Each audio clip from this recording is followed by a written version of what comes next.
Things are becoming more stressful by the minute as the second season of The Buccaneers, on Apple TV Plus draws to a close.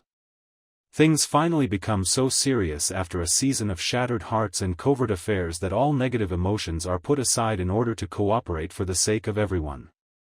Nan came back to Tintagel in the last episode with the intention of working on a bill that would grant women more rights, if not equal rights, so that Jinny could return home without being viewed as a criminal. There are spoilers ahead for this episode, every single piece of my heart, because the Duchess is unaware that her sister has been working on a new scheme of her own. A joyful Guy purchases flowers for Paloma at the beginning of the episode. He rushes home to pick up Jinny and Freddie when he spots Seadown in the marketplace, only to find that not only does Jinny already know about Seadown, but she has also met him a few times and is even thinking about returning home with him. Guy tries to make her understand that he has been manipulating her once more and that her fear of not doing exactly what he wants is what caused her to flee in the first place, as she talks about how he has changed and that she can make him a better man. Jinny acknowledges that he is correct and consents to leave, but she discovers that Freddie has vanished.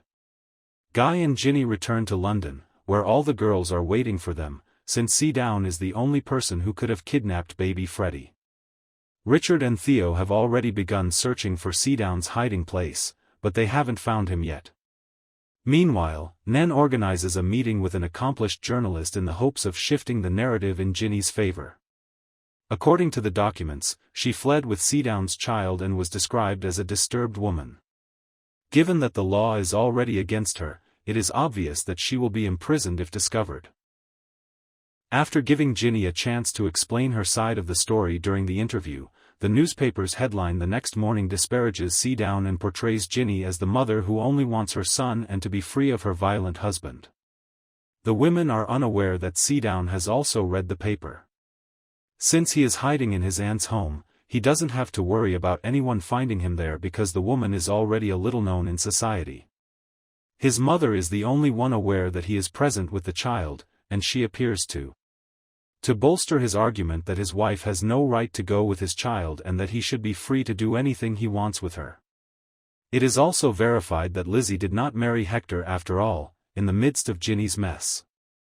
The speech she gave Hector about not loving Hector with all of her heart was essentially the same as the one Theo gave her.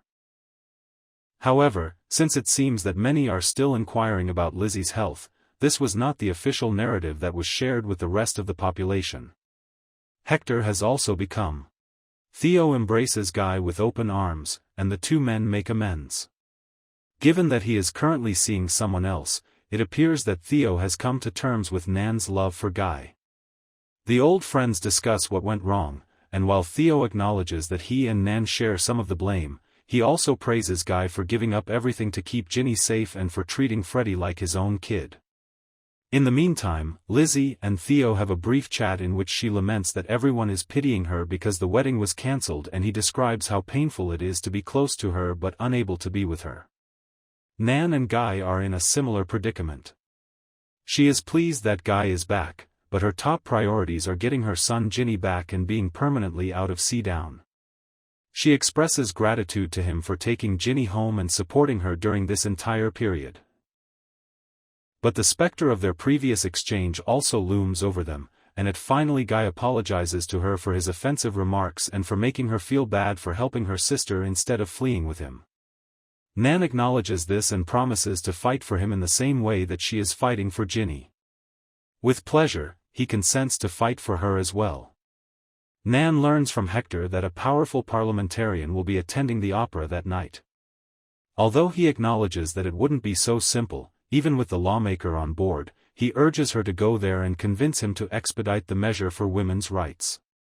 But since there isn't much else to do, Nan goes to the opera with Conchita, Lizzie, and Mabel. Seadown, in the meantime, persuades his mother to speak with Jinny and arrange for her to accompany him to the opera. As Jinny learns about it, she and Guy head straight to the opera. Rather than going to see Nan and the girls, she approaches Seadown right away, and he begins acting as though she is assaulting him. Seadown tries to encourage Jinny to return to their previous state while Richard and Honoria choose to visit their brother. She informs him that she will never love him, even though she publicly consents to be his wife. This makes him angry again, and he locks her in her room.